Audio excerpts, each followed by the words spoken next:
मेरे भाइयों नमस्कार, जय माता की। मैं हूं पंडित दिनेश नारायण पांडे और आप देख रहे हैं अपना लोकप्रिय चैनल ग्रहवाणी।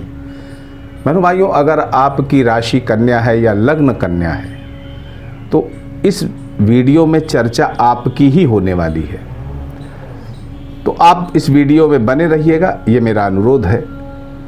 मेरे भाइयों, शनि की मार्गी गति का क्या प्रभाव आपकी राशि लग्न पर पड़ने वाला है, इस पर विस्तृत चर्चा होने वाली है इस वीडियो में। सबसे पहले व्यवस्था, शनि की जो गोचरीय व्यवस्था है उस पर चर्चा होगी। उसके बाद शनि मार्गी के आपके जीवन पर क्या प्रभाव पड़ेंगे उस पर चर्चा होगी। कुछ सावधानियां और सुझाव अपनी तरफ से दूंगा।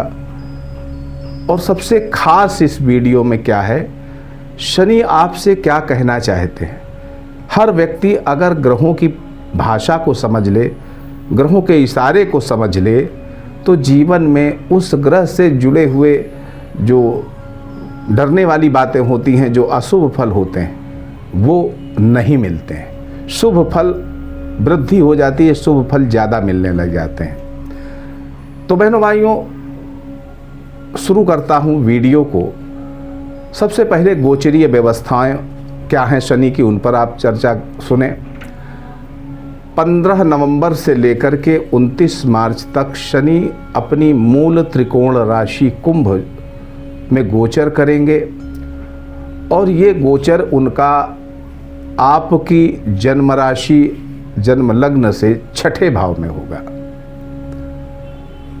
दूसरा, शनि 27 दिसंबर तक राहु के नक्षत्र शतभिषा में गोचर कर रहे हैं और उसके बाद इनका गोचर गुरु के नक्षत्र में होगा। बहनों भाइयों, गुरु आपकी लग्न राशि से चतुर्थ और सप्तम भाव के स्वामी हैं और वर्तमान में भाग्य भाव में बैठे हुए हैं और अभी ये आगे 29 मार्च तक बैठे रहेंगे, उसके आगे तक रहेंगे।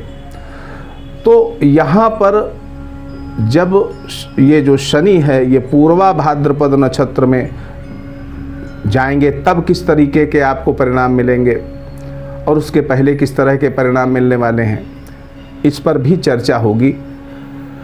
मेरे भाइयों, शनि 22 फरवरी से लेकर के 31 मार्च के बीच में अस्त रहेंगे और उस अस्त की अवधि में आपके जीवन पर क्या परिवर्तन होगा, क्या प्रभाव पड़ेगा, इस पर भी चर्चा होगी।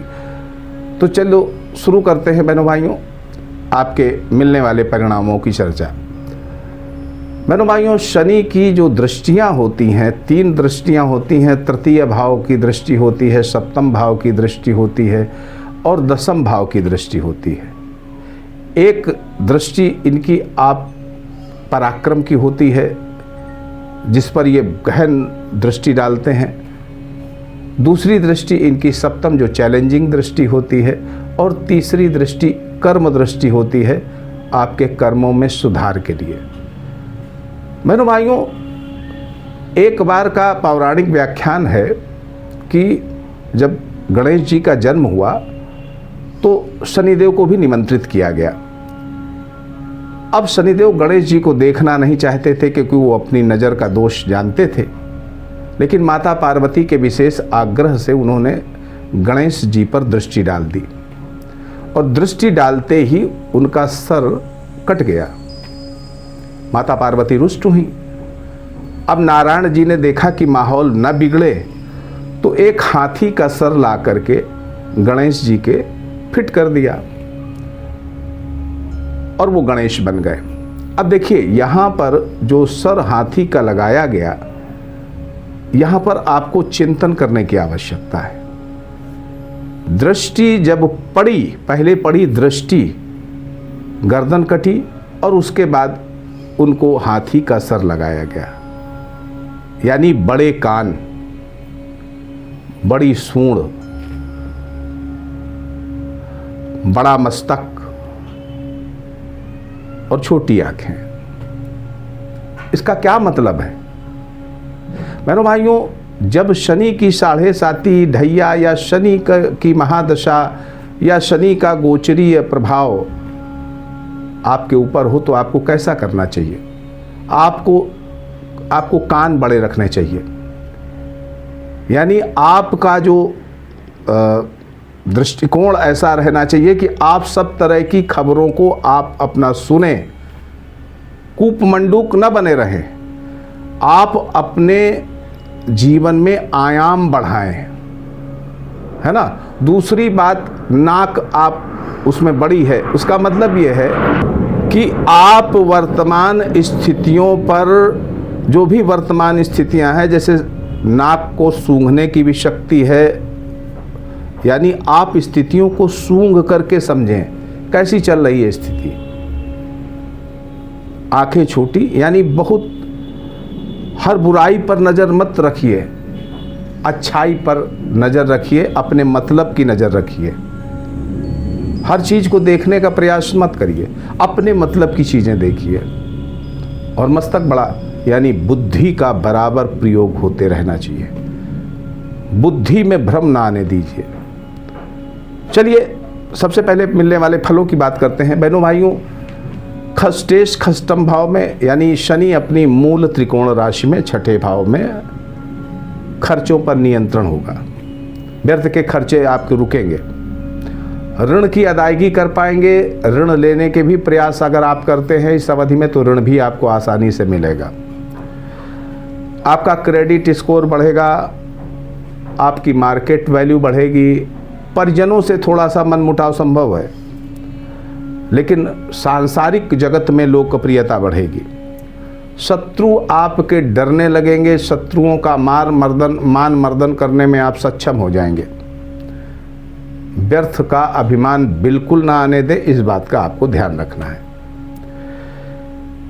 बहनों भाइयों, अनेकानेक सुखों की प्राप्ति इस अवधि में आपको होगी। जो आपने सोच रखे हैं वो तो मिलेंगे ही, और जो नहीं भी सोचे हुए हैं ऐसे भी अवसर आपको मिलेंगे जो आपके आनंद की वृद्धि करेंगे। बहनों भाइयों, प्लाट, भूमि, भवन, वाहन, इनसे जुड़े हुए अगर कोई लाभ लेने हैं, यानी आप इनको परचेज करना चाहते हैं, इन पर कुछ करना चाहते हैं, बिल्कुल आपको सफलता इस अवधि में मिलेगी। आप किसी भी तरह के पुराने बड़े रोगों से ग्रसित हैं तो इस अवधि में रोगों में आपके सहूलियत होगी, यानी रोगों से आपको आराम मिलेगा। रोग आपके छूट भी सकते हैं, रोगों से निवृत्ति भी हो सकती है। प्रेम प्रकरण कोई चल रहे हैं तो उसमें सफलता मिलकर के विवाह के योग भी बन जाएंगे। दाम्पत्य जीवन में भोग विलास की अभिरुचियां बढ़ेंगी, आप अच्छे से अपने दाम्पत्य जीवन का भोग करेंगे।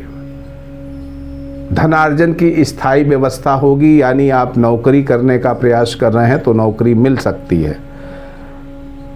गुप्त धन की प्राप्ति होगी, आप विदेशी व्यापार में जुड़ सकते हैं, विदेशों से संबंध बनाने का प्रयास करिएगा। विदेश नौकरी के लिए जा सकते हैं, या व्यापार में आयात निर्यात की तरफ भी ध्यान दे सकते हैं, अपने प्रोडक्ट को इंटरनेशनल लेवल पर ले जा सकते हैं। पैतृक संपत्ति के मामलों में अगर कोई मामला विचाराधीन है तो उस पर आपके हक में फैसला हो सकता है। आत्मचिंतन करें, अपना रिसर्च करें, धन आपका कई गुना बढ़ सकता है अगर अपनी फाइनेंशियल रिसर्च पर अपना फोकस करेंगे तो। अपने स्त्री के लिए, अपने जीवन साथी के लिए, अपनी संतान की तरक्की के लिए बराबर आपको एक्टिव रहना है। रोग, शत्रु, ऋण और प्रतिस्पर्धाओं में आपको हार नहीं माननी है। आप वहाँ पर एक्टिव रह करके वहाँ के अच्छे लाभ आपको मिल सकते हैं। अच्छे स्वास्थ्य के लिए आपको गहरी नींद लेनी चाहिए। तो बहनों भाइयों, ये जो शनि के परिणाम मिल रहे हैं बिल्कुल अच्छे मिल सकते हैं। महिलाओं से सहायता, आपकी पारिवारिक महिलाओं से सहायता मिल सकती है। आप दुधारू पशुओं का व्यापार करते हैं, दूध का व्यापार करते हैं, वहाँ भी आपको सफलता मिल सकती है।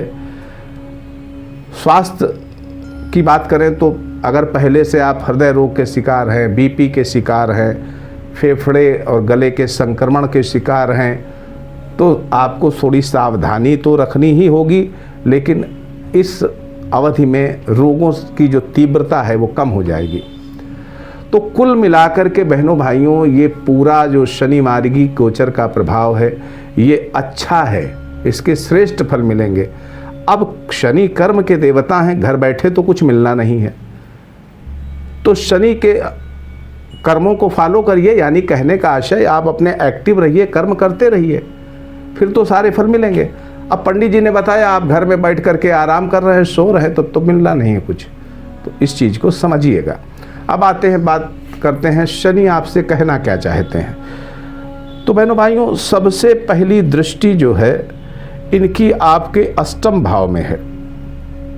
इसका मतलब क्या है कि आप थोड़ा सा रिसर्चर बन जाएं, फाइनेंशियल रिसर्चर, यानी आप कैसे अपनी धन संपत्ति बढ़ाएं, इस पर गहन शोध अध्ययन आप करें, अच्छे फल मिलेंगे। आपका जो रिसर्च है बिल्कुल सही जगह पे जाएगा, यानी आप जो भी रिसर्च करके पाएंगे वो आपके लिए बहुत फ़ायदेमंद रहने वाला है ना। दूसरा, इनकी दृष्टि आपके द्वादश भाव पे जा रही है। अब द्वादश भाव पे जा रही है तो स्वाभाविक रूप से विदेशी व्यापार की तरफ आप अपने को ले जाएं, विदेशों से संबंध बनाएं, परमार्थिक कार्य करें, सामाजिक कार्य करें, अच्छी नींद लें।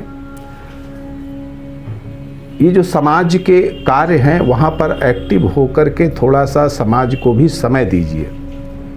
आपकी लोकप्रियता भी बढ़ेगी, आपका मान भी बढ़ेगा, आपका मार्केट भी बढ़ेगा, आपकी वैल्यू भी बढ़ेगी। बहनों भाइयों, लापरवाही किसी भी मामले में ना करिए, ये द्वादश भाव का रिजल्ट है, क्योंकि वो बंधन का भी भाव है। अगर किसी भाव में आप लापरवाही करते हो तो उसके बुरे परिणाम मिल सकते हैं। जैसे आपकी सरकार से किसी देनदारी है, आपकी कोई इनकम टैक्स की देनदारी है, ऋण की अदायगी की देनदारी की जिम्मेदारी है, तो आप वहाँ पर लापरवाही बिल्कुल मत करें। तीसरी दृष्टि इनके तृतीय भाव पर है। अब वहाँ पर आपको कहाँ सावधानी रखनी है, तो अपने छोटे भाई बहन जो हैं, अपने जो अधीनस्थ हैं, आपके कर्मचारी हैं, मित्र हैं, पड़ोसी हैं, जो भी हैं, इनसे आपको लाभ मिलते ही रहेंगे, लेकिन आपको भी इनके प्रति सहृदय होना चाहिए, इनके प्रति जिम्मेदार रहना चाहिए, इनके सुख दुख में आपको खड़ा होना चाहिए। अपने एफर्ट्स, अपने प्रयत्न बराबर आपको इम्प्रूव करते रहना चाहिए, अपनी योग्यताओं को इम्प्रूव करते रहना चाहिए, अपनी इच्छा शक्तियों को इम्प्रूव करते रहना चाहिए, अपनी महत्वाकांक्षाओं पर बराबर चिंतन करना चाहिए, और उसके पूरा करने के लिए आपको कौन सी आवश्यकता है, क्या आपको करना है, इस पर भी आपको फोकस करना चाहिए। भविष्य की रूपरेखा योजनाएं आपको बिल्कुल सॉलिड रूप से बनानी चाहिए। ढीली ढाले ढंग से की गई योजनाएं कभी पूरी नहीं होती, तो आप अपनी योजनाओं को बिल्कुल परफेक्ट रूप से बनाइए और उसी अनुसार आप उस पर काम करिए। अपनी योग्यताओं की बढ़ाने की आवश्यकता हो तो वहाँ भी उनको इम्प्रूव करिए। सोशल मीडिया, जनसंपर्क से जुड़िए, अपने को प्रचारित करिए, बस इतना ही करना है। फिर शनिदेव आपकी सारी मनोकामनाएं पूरी करने के लिए तैयार हैं। तो बहनों भाइयों, इस वीडियो में सिर्फ इतना ही। आप सुखी रहें, समृद्ध रहें, इसी मंगलमयी कामना के साथ एक बार प्रेम से बोलिए जय माता की।